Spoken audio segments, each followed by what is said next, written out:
Hiya folks, Sandro here with more cartoon news and shenanigans. And if you would like more cartoon news and shenanigans, please hit that subscribe button right now.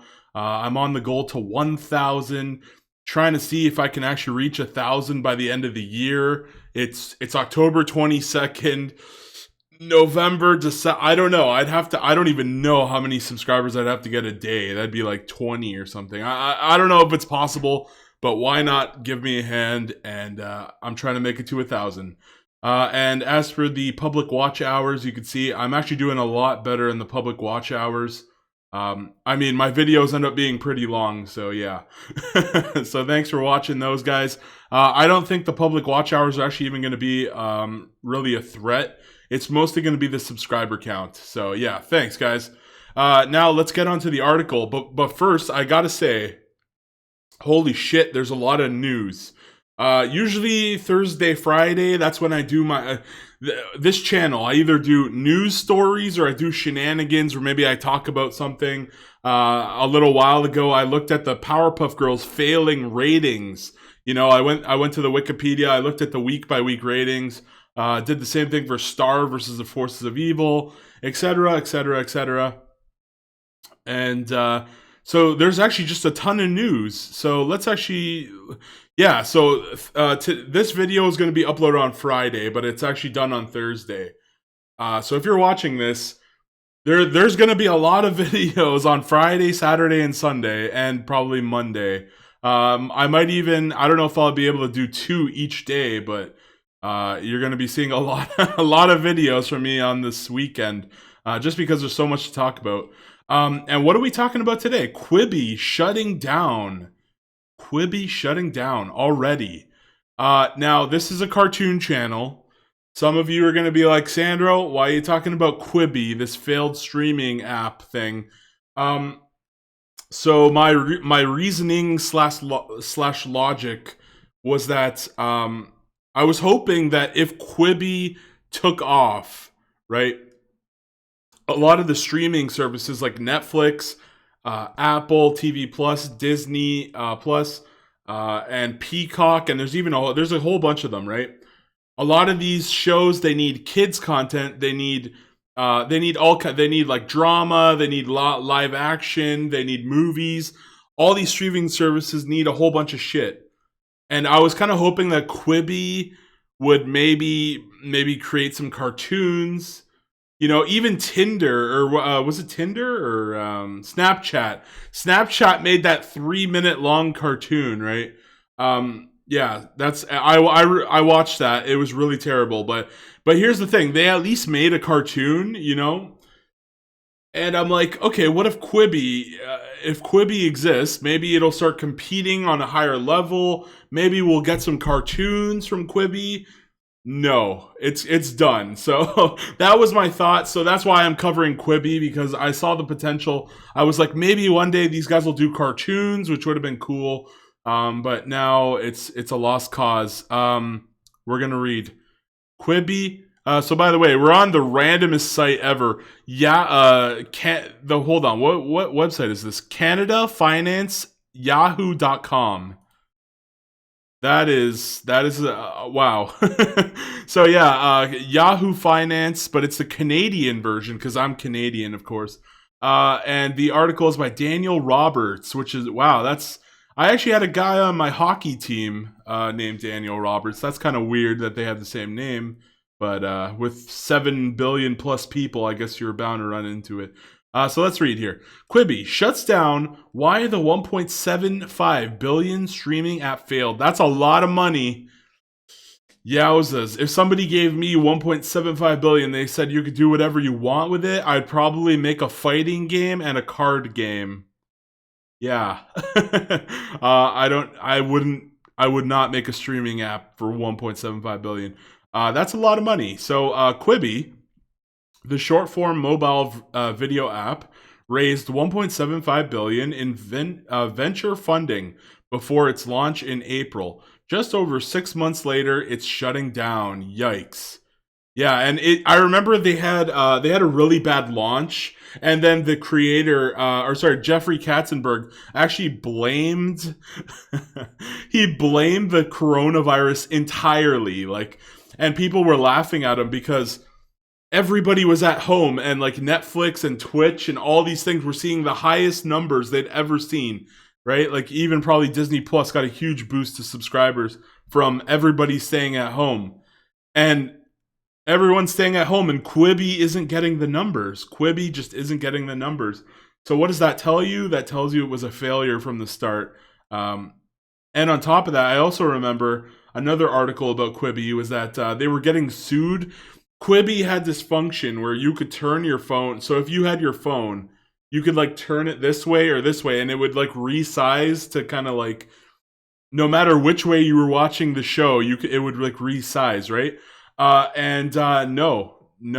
Quibi, nope. That's a big. So somebody. Oh no, sorry. They. I think somebody like tried to sue them for that. I don't exactly remember the details, but actually, let me look it up really quick. Quibi sued. Yeah. Here it is. So it was like Quibi now sued by EKO. I've never even heard of them. EKO for tech theft comes one day after Jeffrey Katzenberg streamer filed their own suit. Yeah, so basically the turn, it had some kind of like turn functionality, and apparently someone had the patent or something like that. You guys can read this article on your own time. Deadline, apparently it was on deadline.com. So you guys can go read that. But yeah, basically we're here to talk about the shutdown, and the lawsuits probably didn't help. So yeah, there goes Quibi. Anyone who did anyone use? I'd love to know if anyone in the comments even used Quibi. I know I didn't use Quibi. I don't know, man. Quibi. I was kind of like, this seems like a side thing. I didn't, I wasn't gonna go all in on this thing. It didn't look good from the start. So yeah. In an open letter to employees and investors posted on Medium on Wednesday evening, co-founders Jeffrey Katzenberg, former DreamWorks Animation CEO, and yeah, if you don't know who Jeffrey Katzenberg is, I believe he was the guy who got into. Was he the guy who got into the fight with like Steve Jobs, and then he decided to go make DreamWorks, and then they were like stealing the ideas where it's like, Pixar was making like A Bug's Life, and then he made Ants, which is I watched A Bug's Life and Ants. I swear to God, I love Ants like 10 times more than I like A Bug's Life. I'm just not a fan of A Bug's Life, honestly. One of the worst Pixar films, in my opinion. If you love A Bug's Life, that's your opinion. It's my opinion. I don't enjoy it. But yes. And I think he also had a hand in Shrek too, or like the original Shrek, not Shrek 2, but like he helped in Shrek do Shrek. I'm pretty sure. And Meg Whitman, former HP CEO, wrote HP Hewlett Packard, where they make like printer ink and computers and all kinds of stuff like office supplies. It is with an incredibly heavy heart that today we are announcing that we are winding down the business and looking to sell its content and technology assets. And we're in the worst possible time. This poor guy, huh? Not only did his app fail, but like all the companies are like trying to stay alive. You have Warner Brothers that or Comcast, billions of dollars in debt. They're closing down a ton of shit. All these companies are suffering right now. Who's gonna have the money to bid and buy these things, right? Maybe Apple or Amazon will buy them up. I don't know. But wasn't the whole gimmick of Quibi that like they were bite-sized, so they were only like 10 minutes long or a couple minutes long? So it's like you have like the shittiest content. So that's what a terrible time to be selling a multi-billion-dollar project, huh? I doubt they're even going to get $1 billion for this thing. They'd be lucky to get a couple $100 million. In my opinion, maybe even $100 million would be too much for the whole shebang. Uh, yeah, maybe it'll just be a few million, like 2015. I don't know. So it is with an incredible heavy heart that today we are announcing that. Oh, I already read that. Quibi was a big idea, and there was no one who wanted to make a success of it more than we did. Our failure was not for a lack of trying. We've considered and exhausted every option available to us. Yeah. I feel like they should have started with cartoons. You know what? If they had said, this is Quibi, we're only doing cartoons and animation, maybe they would have had a shot, huh? What do you guys think about that? I don't know, cartoons, they're just, maybe if they had done their own anime. Maybe if they had just bought like some animation, like an anime or something from Japan and just had them dub over all their content, and I don't know. But yeah. So unfortunately, they apparently considered and exhausted every option. Um, do we know what that means? No. Do you guys think you could have thought your way out of it? I don't know. Like that's what I would have did. I would have been like, we are rebranding Quibi. It is now some kind of like cartoon only thing. That would be like a last ditch effort for me to save it. Quibi had investments from Alibaba, AT&T's Warner. Oh, jeez. Oh, Jesus. Warner Media. Oh, man. They're Comcast. Comcast has billions of dollars in debt. Like, I think it's like over 100 billion still. Over $100 billion in debt. Or it's closer to 200, isn't it? It's some crazy number. But yeah, they're like over 100, maybe even 200 billion in debt. And actually, let's look up the let's actually look that up really quick. How much Comcast debt 2020? Debbie, no, not Debbie. We're looking for the debts. Let's see. How much amount? How much debt does Comcast have? Okay, so financial statement as of April 30th, 2020, long-term debt is at 105 billion. Wow. 105.77 billion. Oh no, hold on. And current debt is at 2.97 billion, amounting to 108.74 billion in total. Wow. Crazy, guys. So it's about 100 billion. So I was wrong. It's not 200 billion. It's 100 billion. Oh no.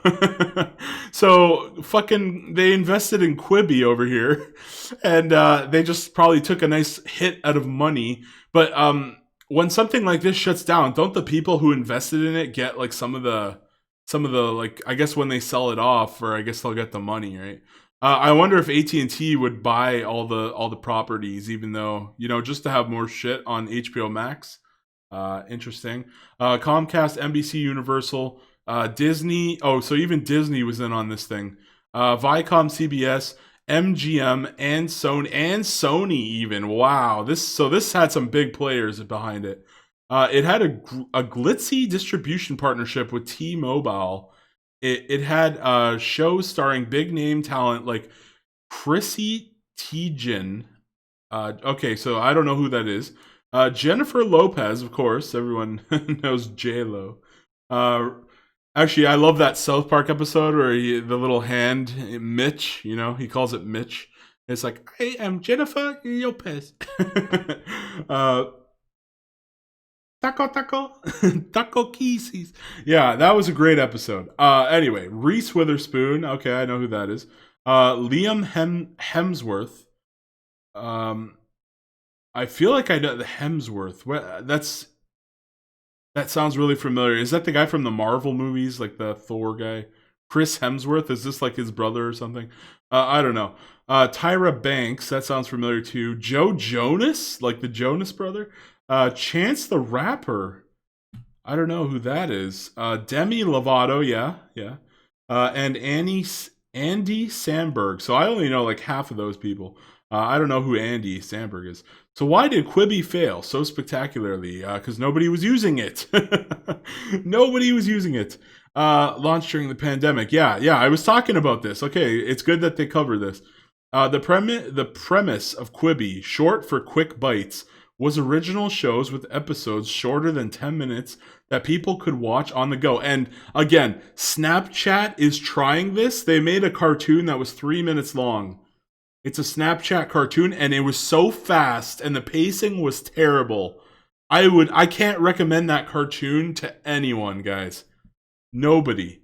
Way too fast. Like I said, it reminds me of this Cartoon Network show called Mighty Magiswords, where it was just too fast paced. You can't enjoy the characters of the show because it's so fast paced. So anyway, 10. Where was I?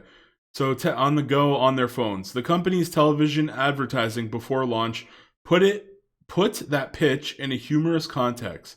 A getaway car driver watching a Quibi video while his friends rob a bank. A man stuck in quicksand watching a Quibi video while he sinks. Yeah. So the whole gimmick is that yes, the Quibi little videos and shows are like bite-sized and quick. But the app launched on April 6th at the height of the US lockdown during the COVID-19 pandemic.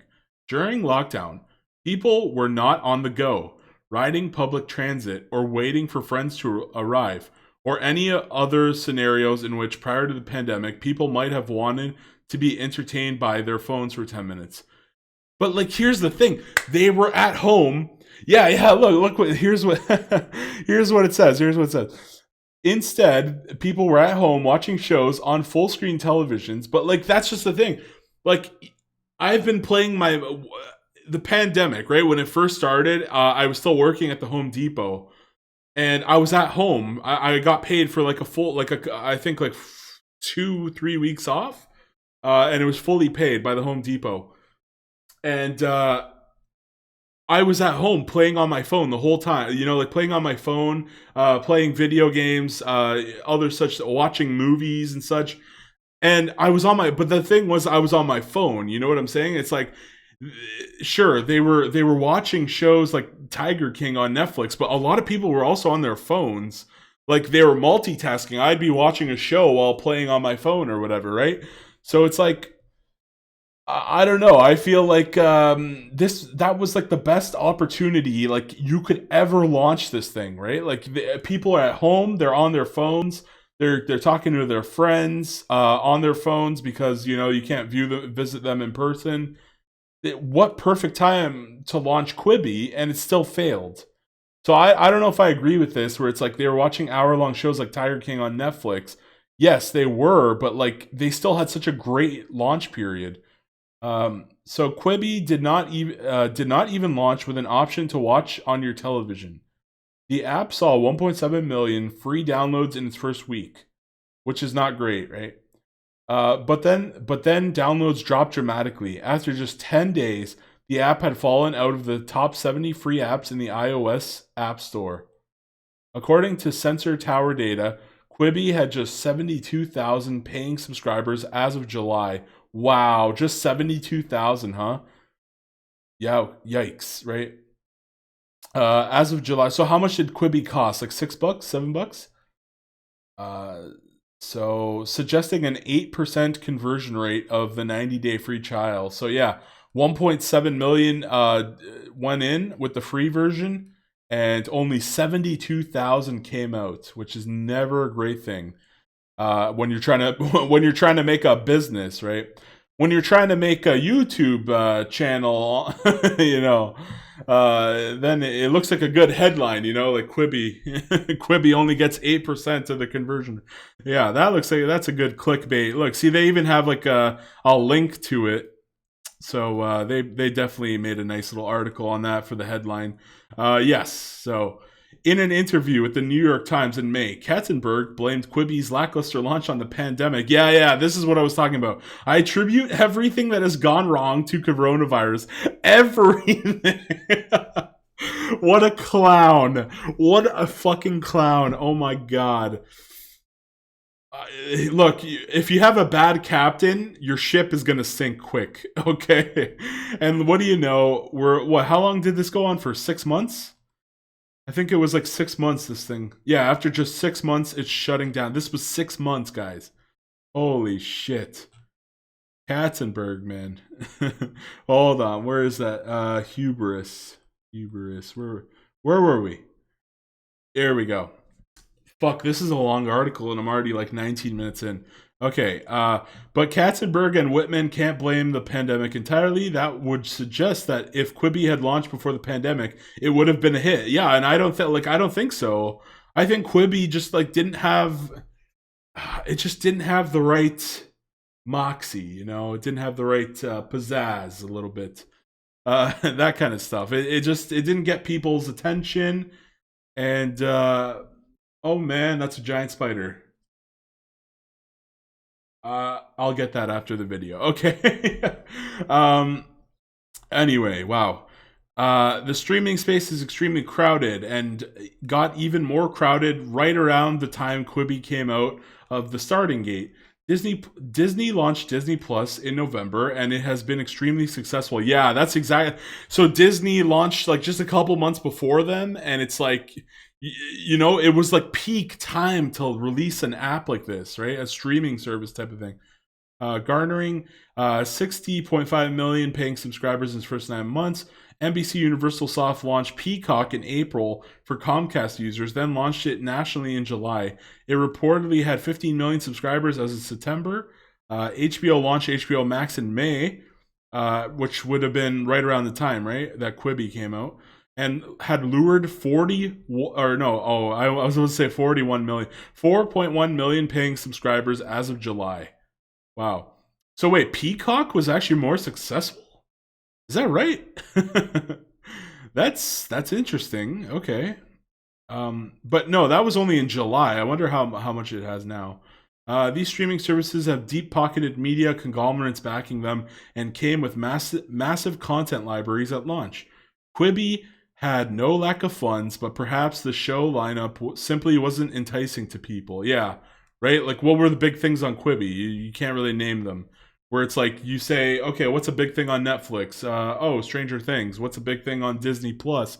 Oh, Mandalorian. What's a big thing on HBO Max? Oh, Looney Tunes. Yeah. Actually, I'm sure you guys remember that. But when HBO Max first launched, they had actually said that the most watched thing on their entire platform was the Looney Tunes show. And I actually binge watched all 10 episodes on the day it came out, which was really fun. Although I have to say I was a little disappointed that we didn't get to see the Tasmanian Devil or Foghorn Leghorn. Gotta say I'm a little disappointed, but maybe they'll show up later. Okay? Yeah. So, are we gonna keep reading here? Look how long this. Oh no, it's not that long. It's not that long. Okay, okay. Shit, I lost where I was. Okay, here. Or its entire promise of short form television was faulty and would have been unsuccessful no matter when it launched. There's a likelihood Katzenberg and Whitman finally acknowledge now, at the end of the road, in the goodbye letter, Quibi is not succeeding. Yeah, yeah. Likely for one of two reasons: because the idea itself wasn't strong enough to justify a standalone streaming service, or because of our timing. I think they really needed better content, you know? They should have came right out of the gate with more content. I think that was a huge misplay. Unfortunately, we will never know, but we suspect it's been a combination of the two.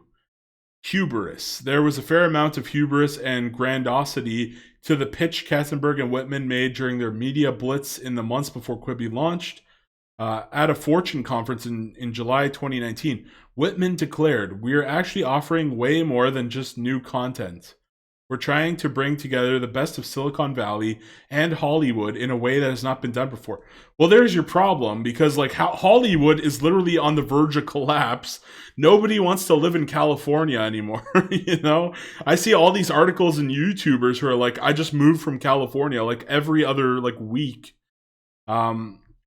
So yeah, not a great time to be getting on into bed with Hollywood, huh? Katzenberg added, oh, I almost forgot this. Hollywood in a way that has not been done before. Okay.